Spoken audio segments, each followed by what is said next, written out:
Hi, I'm Seamless, and today I'm going to show you how to make this bass. Yeah.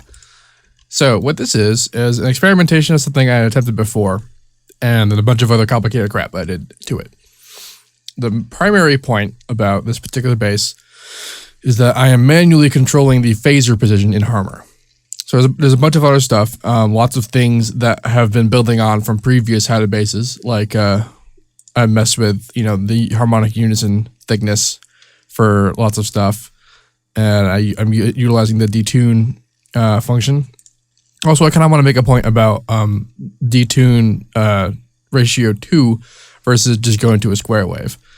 And it's kind of a non sequitur, but it's actually kind of a decent point to make. So by default, you have this sound going on, and then you can also move over to the square wave. Now, what this actually is that it's the position over here has all of the partials engaged with the correct phase and amplitude across all the partials to make the saw wave sound. And then over here, it's the same thing, but for the square. But what this basically does is that it's removing all odd numbered partials. And if we actually if we right click this, you see here the timbre 1 harmonic level, and it's just even for all harmonics. If we go to timbre 2,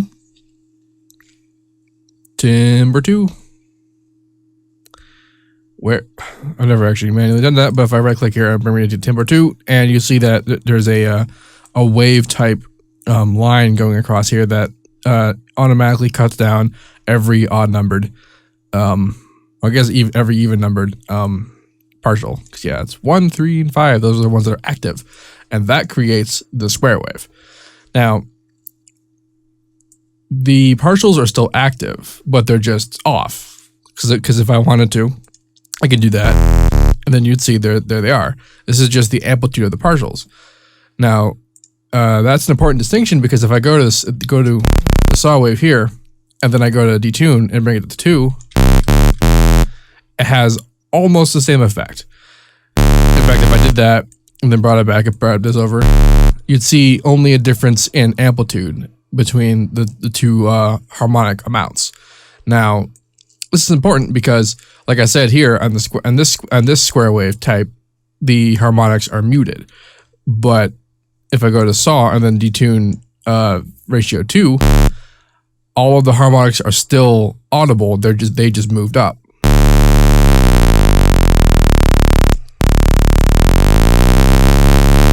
They're all still there, which actually means that the harmonic content is twice that of the original saw wave. And that doesn't just mean that it makes it louder. It means that when I do things like go into the unison pitch thickness and make changes that go across the harmonics, every single harmonic here is still active in the square wave as a result of the detune ratio 2. However, if I were to go just to the square wave over here, it would remove partials that have differences applied to them as a result of this graph. So there's more content still happening when you have a square wave as a result of the frequency ratio 2. And that's why when you see things like in the basses I'm trying to do here, I have frequency ratio 2 and not just a square wave. That's why I do that. It's kind of a very long sort of difference, but that's why it works. So I actually have two basses layered here. One is the one that's causing the main character of the bass, and then the other one has some kind of high and low things going on with it, and they combine together to make the layer. This is about as much layering as I've ever done in my life ever, but it just occurred to me to do that. So I'm going to cover what's going on in these Harmors, and then I'll talk about what I'm doing in the effects channels, because there's a lot going on there too. So like I said, I'm manually controlling the phaser. So if I just played this, what I'm doing is I'm automating this wheel here.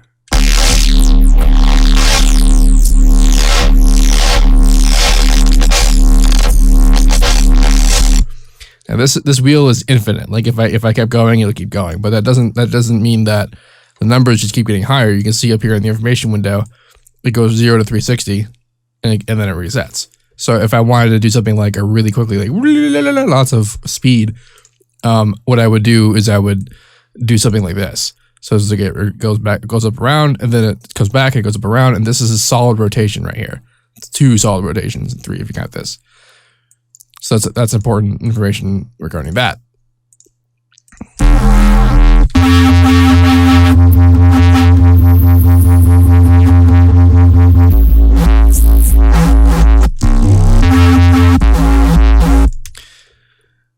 I have a custom phaser shape that's just a little bit different.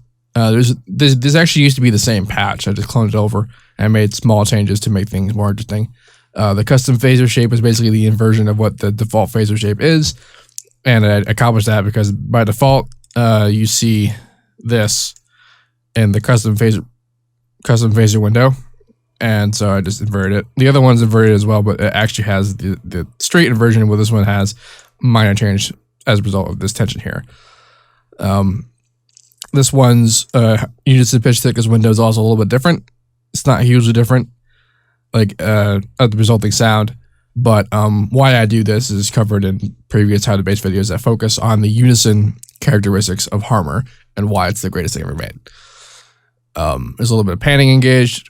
The distortion settings are mostly the same on each other 2 of them. I have prism engaged, but in this particular prism, it starts out and then it goes down to 0, so that a little bit is applied and then it goes to 0, so that it doesn't continue to modulate the sound. It applies a bit of modulation over the time that it's active, but then it zeroes out so that the continued modulation doesn't occur. So that the modulation is only happening from the unison. And the actual prism setting is just a bit thicker than what it usually is.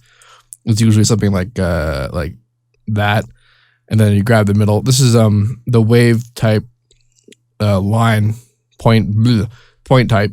You right click a point, and usually you see this. This is the default setting. Single curve. You get your tension and different poles, and then you have a bunch of options. And wave is the one that does this one. You actually have 2 different options. Center is like infinity waves like that, and then you have either a triangle type or a sine type, and I stuck with a sine type for this particular one. Yeah. So they're layered together. The phasers are being controlled manually. It's a lot of fun. And now let's talk about what's going on in the mixer. So the 2 of them have their own channels. There's nothing going on in these channels, just routing it together into this main one. But I did that because I figured maybe I might do something there, but I never did. What's really happening is going on in this patcher window. So this is a 4-band frequency split with multi-band distortion. This is basically a manual multi-band distortion, and then a little bit of chorus distortion stacking, as I covered in, I think actually the last How to Bass was about this. And so what's here is we got low mids, high mids, and then high. You can see in the editor window here, the setup. Now, to achieve this particular split, what I did is I'm actually going to do this in a new EQ somewhere so I don't screw up my settings. So what normally, you have this is a high pass, right? And it's a bit weak, so I go to steep 8, and that's fine. But still, audio kind of gets through and what's happening on the other side. So what I do is I actually take another one of these and set it to the appropriate pass type. Low pass is this one, and high pass is the one at the bottom.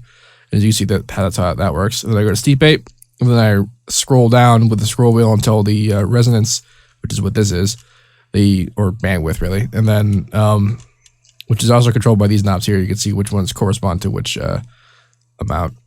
And you notice how this one doesn't have a height setting anymore because it's a low pass, and that's all it does.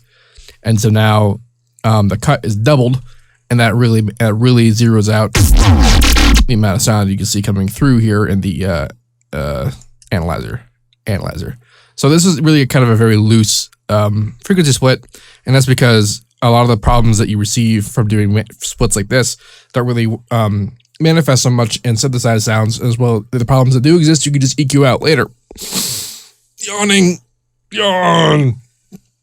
But like when I've done frequency splits in the past for stuff like mixing a metal song, I typically want to do that with linear phase EQs because the kind of like interaction between the band cuts here will cause very interesting problems for more realistic and dynamically character dynamic sounds, like a voice or a guitar or a piano or something like that. It really screws with the bass sound, and the easiest way to deal with that is just to do linear phase EQ and have the cuts be perfect, and just keep track of the numbers and stack them right.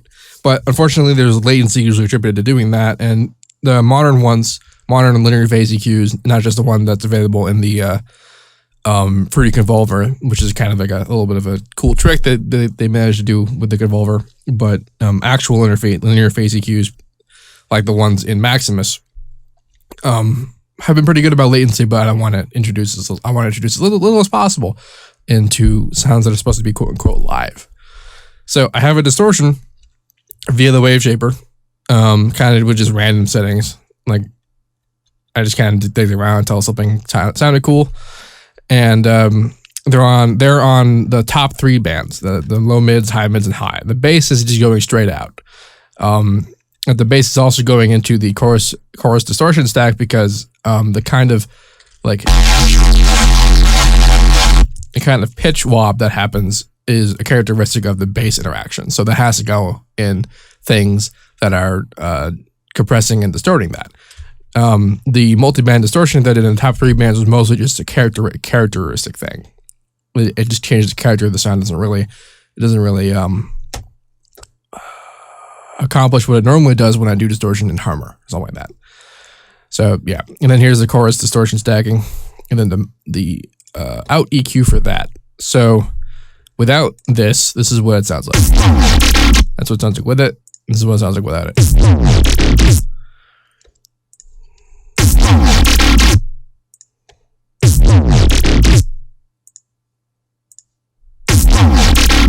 And such. And then there's just some multi-band compression just to get levels up cool.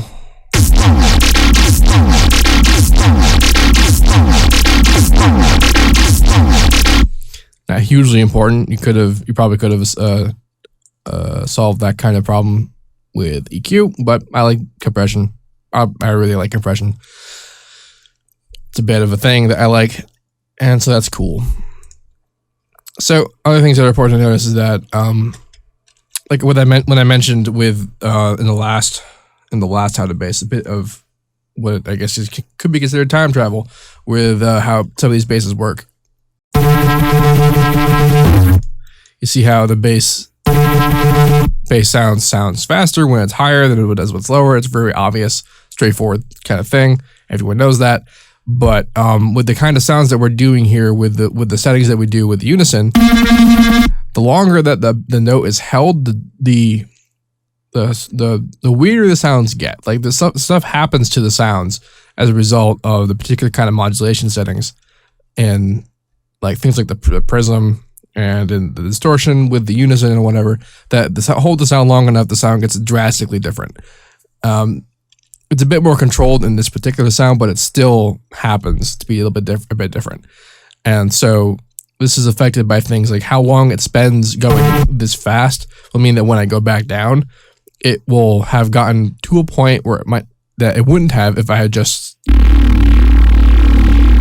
stayed down there. So that's usually why I'm doing this kind of weirdness. And these are slide notes, and it's worth pointing out that slide notes don't make sound when they're by themselves. You might have run into this problem yourself at some point, but slide notes only affect actual notes that are already happening. That's an important distinction. Kind of a basic thing, but I'm just going to draw attention to that real quick. But again, the whole crux of this is that we are doing the main modulation through manually controlling the phaser. Now, the phaser also has its width really way down, and what this does is it makes it so that it makes it more like it's basically a volume modification to the sound. I also have harmonic protection all the way up, which means that the lower couple of harmonics in the bass will always be solid, no matter what the phaser is doing. Because normally it would cut through that, and it would have about as much of a hole up here as it does down here.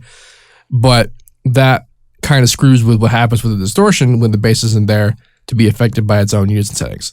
So that's why I do that. Okay, I believe I've covered everything that needs to be covered for this sound. This is a bit of an advanced bass. A lot of the stuff that I just kind of glanced over, I've covered in previous how to basses, things like how harmonic unison pitch thickness control works with this graph here.